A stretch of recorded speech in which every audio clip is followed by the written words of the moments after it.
What is going on, ladies, gentlemen, listeners of the Didn't Ask podcast? Welcome back to this right here podcast, the Didn't Ask podcast. How is everybody doing?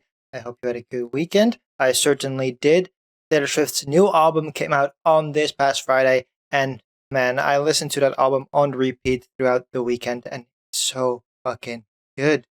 It's a fantastic album. It's great. It's Taylor Swift being back to her basically like old form that we know her of from like songs like, Shake It Off and stuff like that. It's way more poppy than the two quarantine albums she has done in the past couple years, talking about Folklore and Evermore, which were more like alternative type things. They were fantastic too. Like Evermore is one of my favorite Taylor Swift albums, I would say. But man, Midnight's it's climbing up the ranks right now. It's very fucking cool. I still am waiting on those re-releases of both 1989 and Reputation because those are gonna blow people out of the fucking water. I think those are gonna be they're gonna be so if we're gonna get the same treatment for those albums as we got for Red, then that could be fantastic. That could be the like a fucking blowout fucking thing, especially 1989, because that time, of course, of her life is very popular because it's the time where she had the relationship with Harry Styles and stuff like that. Of course, out of style. That style, is it style or is it out of style? I am so bad with Taylor Swift song names. It's so terrible. Like I play the Taylor Swift hurdle on my phone every day, and every day I go like, oh, the song title is something, and then I just type in. I have to basically do the whole song in my head to be like, okay, maybe the title is this, maybe the title is that. I'm really bad at title, but yeah, out of style. That song is of course based around the relationship she had with Harry Styles, and I think that that is one of the most popular periods in her life, and I feel like that is also the period where she went very much into like the pop song, where she became very popular for the whole world, not just America. So I think that that is a very interesting album to look back on and see what that is going to bring. So I'm very excited for that. But again, Midnights is absolutely fantastic. I'm having a great time listening to it. I was talking to some of my colleagues about this, where they said like, "Hey, the song I've heard a couple of the songs, but she's like, nah, there were not really any hits on there," and I'm just like, "No, that is very much true."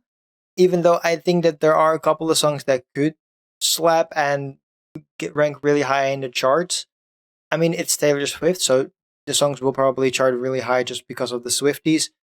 Like we have seen, she has broken Spotify records worldwide, becoming the most streamed album in like 24 the first 24 hours, something like that, and becoming the most streamed artist in 24 hours, something like that. It's absolutely fucking crazy that she can still do that shit with her 10th album right now. Again, and that's not even counting re-releases, I believe. So that's really fucking. So yeah, while I'm super happy with this album, I'm very much looking forward to the re-releases that we're hopefully gonna get very soon, especially 1989. We already got two songs from the 1989 Taylor Swift version.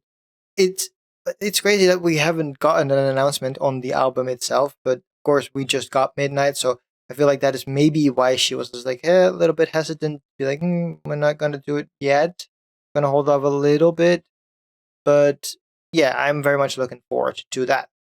But that was not the only thing I did this past weekend. I also went and saw Black Adam in cinema, and holy shit, I should not have done. Man, I saw the reviews and I was just like, ooh, that doesn't sound good. And I know the movies the Rock makes are never really that good to begin with. With all due respect to The Rock, I'm a huge Rock fan. I legitimately have a Rock backpack. And of course, it's not a fucking WWE backpack with like graphics on it. No, no, no. It's one of the Project Rock ones that he did for with his collaboration with Under Armour. It's a really nice backpack. Really big, very fantastic. But anyways, so I got that backpack. I'm very happy with that backpack. I took the backpack with me to the cinema while watching Black Adam. And yeah, Black Adam is not a good movie, I would say. It is a fine movie. Personally, I would say that it is very much similar to like a low ranking Marvel movie where it's just like, well, what's the point really? if you're asking me, do I want to watch this or the first Thor, or maybe even the second Thor, I would probably still pick the Thor movie than I would watch this. And again, huge fan of The Rock. I really like him. And there is a Dutch guy in the movie, Marwan, who is huge in Hollywood now. He plays all the mostly bad guys. He played Jafar in the live action Aladdin, and he was on the Murder on the Orient Express, which I saw in theaters too. Also, wasn't really good of an idea. So yeah, I was like, you know what? I'm gonna support this. I'm gonna support The Rock. I want to support the DCEU because they're still trying something. Even though I honestly should not have supported the DCEU, especially what they did with Batgirl and stuff like that, and what they're gonna do with Flash. It's such a weird. So I honestly, looking back, I should not have supported. But again, yeah, it wasn't that fucking. It wasn't great. It wasn't great. So if you're still in the market to watch this movie, I would say just wait a little till it's on HBO Max, or it's not. I also watched UFC. It was a big UFC night with Sugar Sean O'Malley fighting Piotr Jan. We have Aljamain Sterling fighting TJP Dillashaw, and we had the main event with Charles Oliveira versus Islam Makhachev. And man, there were such fun fights, and there were good back and forths. Piotr Jan versus Sugar Sean O'Malley ended with a little bit of a controversy where Sugar Sean O'Malley took the win, while most people would say that Piotr Jan was probably the winner of that fight because of the takedowns that he had, because of the pressure, because of the significant hits and strikes, whatever.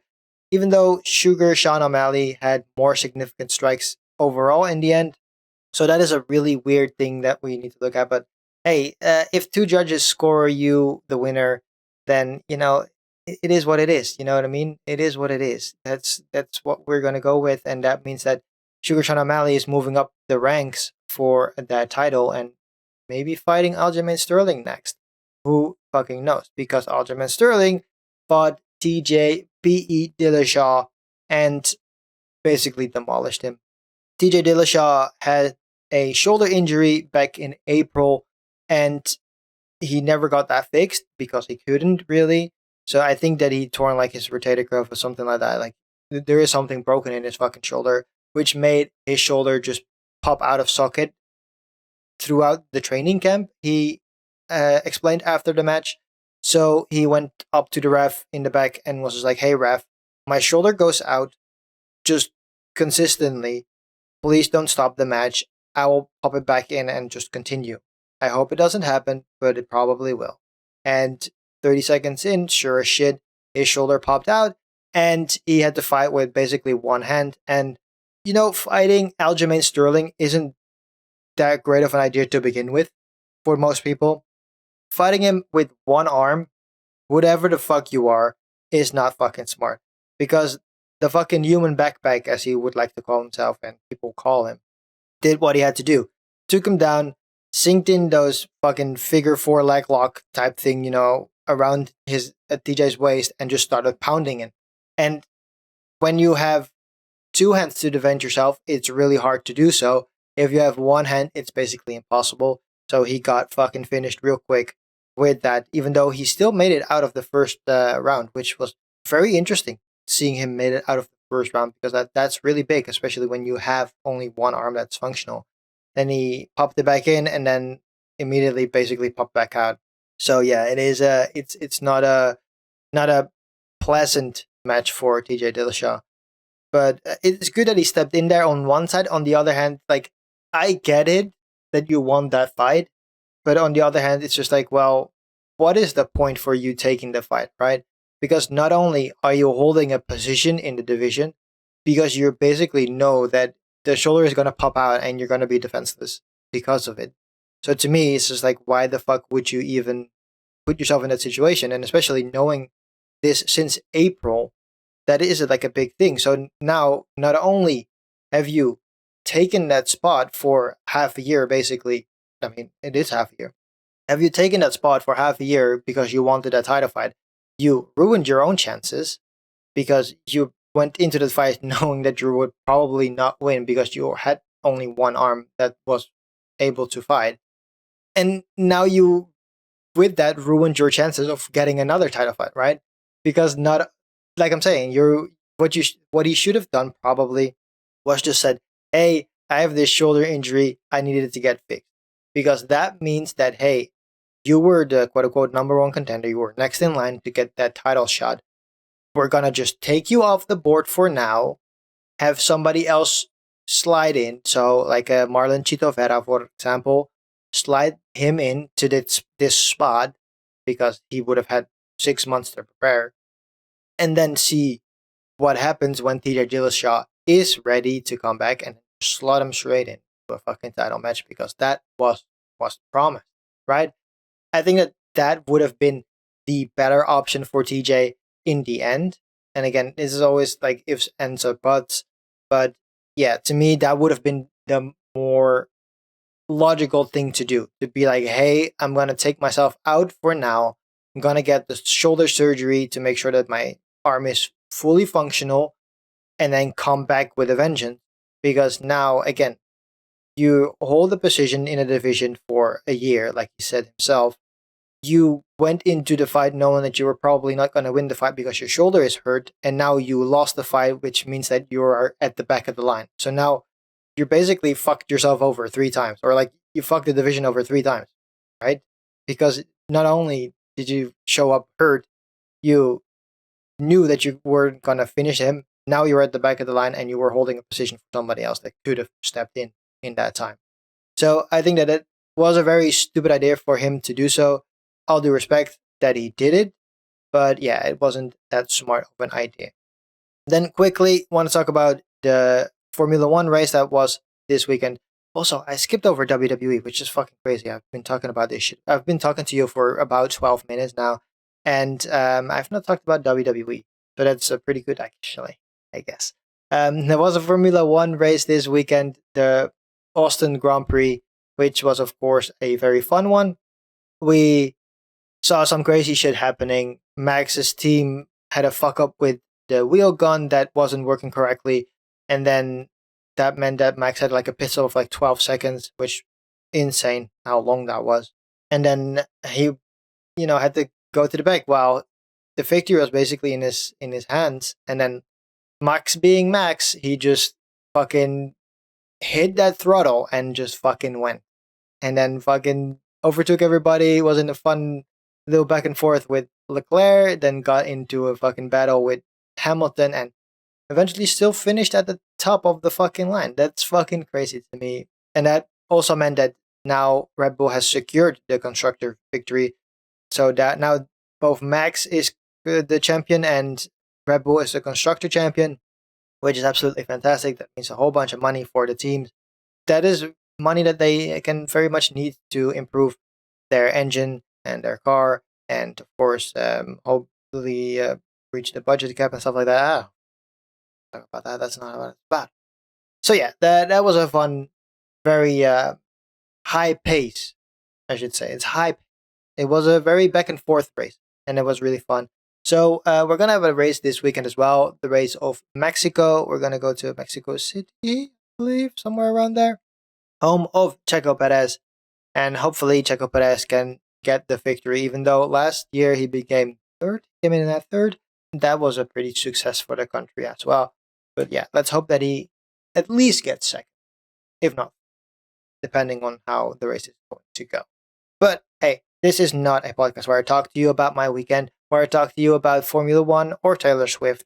This is a podcast where I dive into the world of Reddit to see what the people ask Reddit and didn't ask me. So let's jump into the first question coming from the Ask Reddit subreddit for today, coming from user Primero23. And I ask, which snack do you avoid buying because you will literally eat the entire batch in one sitting? There are so many things that I really like and can eat a whole bunch of. I recently discovered squashies, and squashies are absolutely fantastic. So I saw squashies in videos of the Sideman. If you know them, good. If you don't, they're a group of British YouTubers that have this channel that they do collaborative stuff with. And every time they go to a video shoot, they have a bag of squashies, at least one, probably more. and then they eat squashies. And I was just like, yo, I want fucking candy. So next time I go to London, I want to get squashies. And then I walked into like a grocery store here, and it was a drugstore actually. Walked into a drugstore, went to like the candy aisle, and then saw that they had things called foamies, and I was like, holy shit, those are squashies. Again, they're called foamies over here, but they're basically the same thing. So I was like, you know what? Let me take those, and holy shit, they're really good. So now I finally understand why the Sidemen love eating those things because they're absolutely fantastic. So I ate a bunch of those in one sitting, and I was like, "Oh, this is bad." I now have 6 bags of squashies in my cabinet, in the pantry, as you wish, and they're really good. Another food that I really, really like are Lay's oven baked, and then specifically the paprika ones or like the pepper ones. They're really fucking good. If I get a bag of those, I will also just munch and munch and I will just crunch those. They're so fucking good. They're so light, but also like crispy and stuff like that. It's so good. Man, I fucking talk about this and my mouth is watering. Mouth is watering. So. So yeah, going back to the question asked by user Primero23, which snacks do you avoid buying because you will literally eat the entire batch in one sitting? I would say squashies is one because I really like squashies and I eat a whole bunch of them. Though I can have a little bit of self control with those. But the other one would be Lace Baked. I would fucking destroy a bag if I get the opportunity to. I do see the first comment though coming from KS Mimi, and they say donuts are my kryptonite. And I do have the same thing. Like last night, we were watching the race, and my mom had bought some mini donuts, and I fucking munched down 3 of those out of the 5. Like it was really bad. It's good. It tastes good. It tastes good. Have fun. You know what I mean. I just want to eat it. It tastes good. It is fun. Thank you for your question, Primero23. Okay, moving on to the next question coming from the Ask Reddit subreddit, coming from user XP War, that is EXWAR, and they ask, what vehicle is only driven by assholes? And to me, the answer would be Dodge Rams, especially here in the Netherlands. Our cities and streets are not built for Dodge Rams. Like, we have very narrow streets, and especially in cities like Amsterdam and stuff like that, we have so many narrow streets where you can barely fucking drive through with a normal car, like a normal, like a hatchback, like a whatever you want to call it. And it is fucking mind boggling to me that people have Dodge Ram, where legitimately people have taken 2 parking spots because not because they're an asshole per se, but like because their car is so big, which then inherently makes you an asshole to begin with. But like, it's one of those things where it's just like, why the fuck do you have that fucking car? What's the point here? Nobody fucking cares. There is no fucking use case for you here. Why the fuck is your dick so small that you have to get a car that's that big that has to take in 2 parking spots for you to be happy with your life? Like, what the fuck are you doing with a Dodge Ram in fucking Amsterdam? Please tell me. I'm fucking. I want to know. Thanks. So going back to the question asked by user XP War, what vehicle is only driven by assholes? And I would say a Dodge Ram. And then again, especially in the Netherlands, where our streets are very small, we have very narrow streets. Our roads are not that big, so you having a car that has to fit in 2 parking spots is just a fucking bitch move, and gives me tiny dick energy. So yeah, thank you for your question, XP War. Moving on to the third question coming from the Ask Reddit subreddit for today, coming from user Mike underscore Oxlong 95, and they ask, a new planet is discovered, and you have been chosen to name it. What is it now called? This is always a fun one.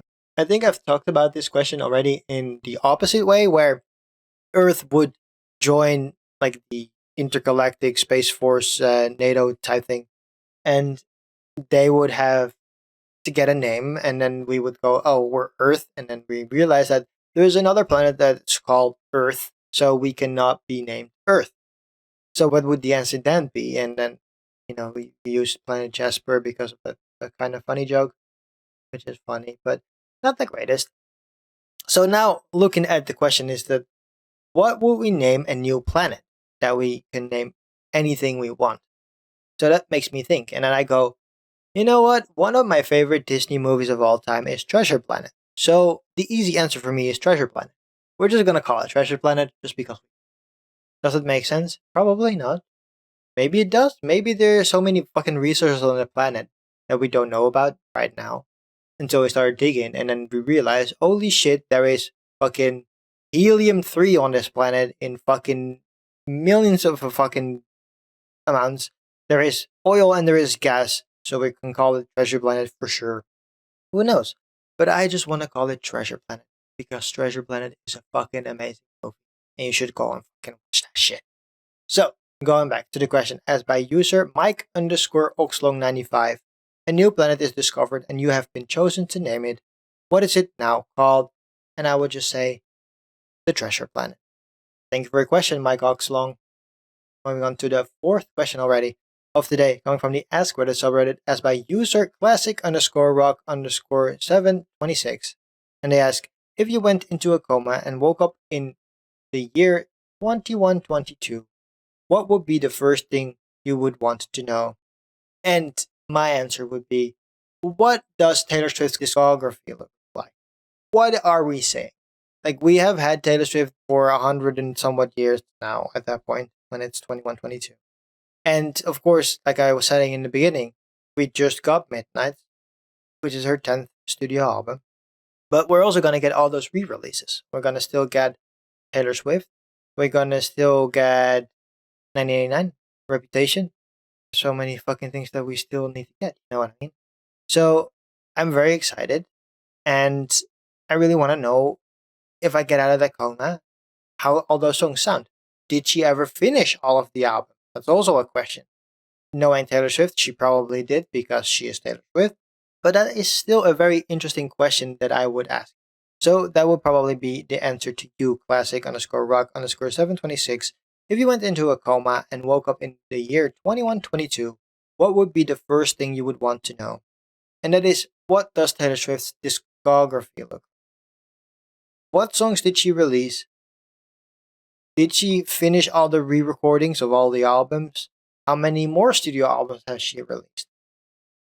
You name it. I want to just know what the fuck is going on. Especially, this might be a fucking weird answer because, I'm in the Taylor Swift vibe right now. I listen to that fucking new album fucking 24/7 on repeat. But that is really one of the things I want to know. Like, how is Taylor Swift discography looking like? Thank you for your question, Classic Rock. And now, moving on to the final question of Ask Reddit subreddit for today, coming from user Cherry Adams, and that is Thierry Adams. Who is the best sitcom character of all time? When I picked this question, I thought the question was something else, and I thought the question was, what is the best sitcom of all time? So now seeing that the question is about the best character, that changes the answer a bit because the best sitcom of all time, I would say, is Seinfeld.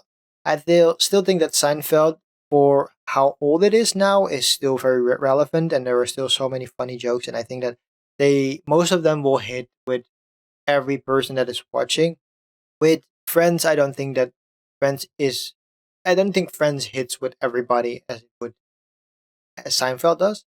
But that was not the question. The question was, who is the best sitcom character of all time? And I would say Al Bundy. Al Bundy is where my head went to, and I think that that is a very fun and unique answer, I think, to this, because I didn't see it in the comments, because I did a quick search. And Al Bundy is such a fun personality. He is such a weird dude. He loves his wife, but also hates her. And that is such a reference for most men, I would say, that are married. That it's just like, oh, you love your wife, but you also hate her a tiny bit because she annoys you in weird ways, shapes, forms. So yeah, I think that would be the answer to you, Thierry Adams. Who is the best sitcom character of all time? And I would say Al Bundy, because he basically plays that character in Modern Family, like very slight variations of that, and it's fantastic in there as well. So good job, Al Bundy. Thank you for your questions, Thierry Adams. And now moving to the final question for today, coming of course from the MIDS whole subreddit, as by user deleted. the fucking whole account got deleted. Do you believe that? Fuck me. Am I the asshole for expecting my girlfriend to pay her share of the rent? My girlfriend and I have been dating for a year and we want to move in together. We want a 2 bedroom, 1 bathroom apartment or townhouse near my work. I'm a second year pathology resident and my residency is 5 years long. She works from home and wants an office. She also makes 120K and I only make 68K. So our rent is $1,800 a month plus utilities, and she wants to go half on both rent and utilities, so we would both pay roughly $1,000 a month. Because she is using one of the rooms as her office, I feel like she should pay more, so I should pay 700 and she should pay 1300. She thinks even if she is using an extra room, because living near the hospital is very expensive, I should pay half because we could get a cheaper place if I don't live near work. She thinks that we are paying more because we're living closely to my work, so I don't have to pay for gas, I should pay half the rent.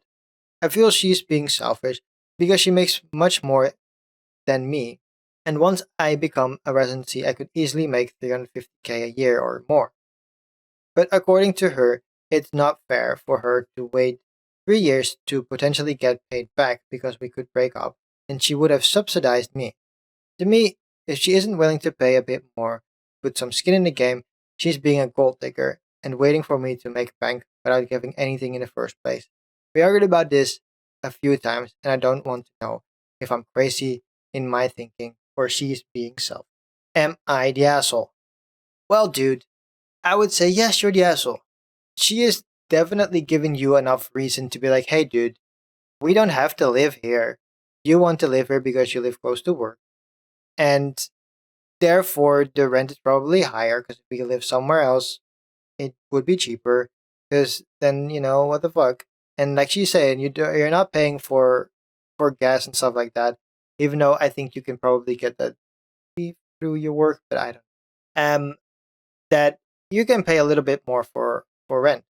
And honestly, I want to agree with her in this sense that hey, if the thing that you're saying, I don't really understand what the fuck you're saying. Like you're saying that she's a selfish and a gold digger for being with you because you can make fucking 350K a year. Like what the fuck is that supposed to mean? She's with you now, and she is making more money than you are, and you are asking her to pay more rent as well. So that means that, in all sense of the word, you are the gold digger because you're making 70K and she's making 120. So first off, that's a fucking shit argument, so you should throw it out of the fucking window to begin. Then we have the fact that, like she is saying, you're living close to your work, so she is doing that for you.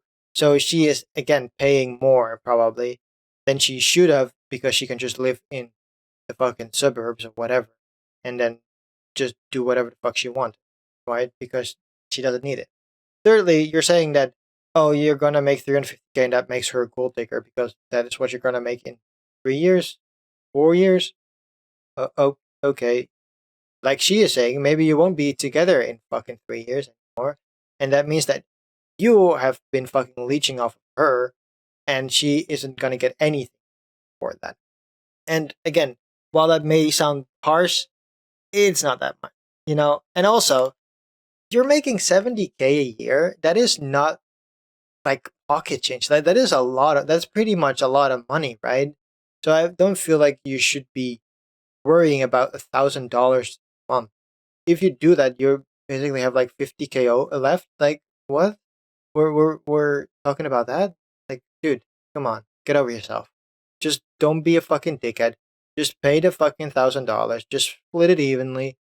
And maybe if you're a fucking good boy about it, she'll take you out to dinner sometime and pay for it.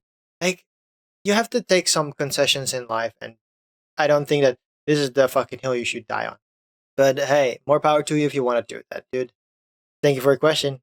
And that is going to do it for the Didn't Ask podcast for this week. I hope you had a good time. And if you did, please leave a rating on Apple Podcasts and Spotify because both places give you the ability to leave a rating. So please do that because it will help the show out tremendously. You can find this show on basically every podcast platform around the world, but you can go to anchor.fm/didn't-ask-pod. That link will be in the show description. Over here, you can find all the links, platforms this podcast is available on, like Pocket Cast, like Podcast Addict, like Apple Podcast, like Amazon Podcast, like Spotify, like Google Podcast. It's fucking there. If it's not, please let me know. You could do that by going to anchor.fm as well and pressing the message button that is on that fucking side. If you press that, you get the ability to record a voice memo for me. So you can say, hey, this podcast isn't available on this platform, and I will try my best to get it on there. If you want to ask me a personal question, you can also go to that anchor.fm link, press the same message button, and record a voice memo with you asking your question to me so I can answer that live on air. If you don't want your voice to be heard and your name to be known on this right here podcast, say that you want to stay anonymous. I will just then record your question myself so I can still answer your question without you hearing your own voice. Everybody else hearing your own voice for that. Well, that's going to do it for me for this week. I will be back next week. If you want to know what I'm doing in the meantime and in between time, you can go to trek.tv. Over here, you can find overview of all the TV shows and movies I'm watching. Sometimes while I'm watching them, though, probably not that much lately because I'm using my TV and it's a whole rigmarole on Trek that. But we're going to figure it out. Hopefully, in the near future, we get that sorted. But you can see all the TV shows and movies that I'm watching sometimes while I'm watching them, which is really fun. So you can ask me a question about those and also keep up with, keep up with the jam. Okay, that's gonna do it for me for this week. I'm blabbering now, so I hope to see you back next week. Thanks for listening. Bye.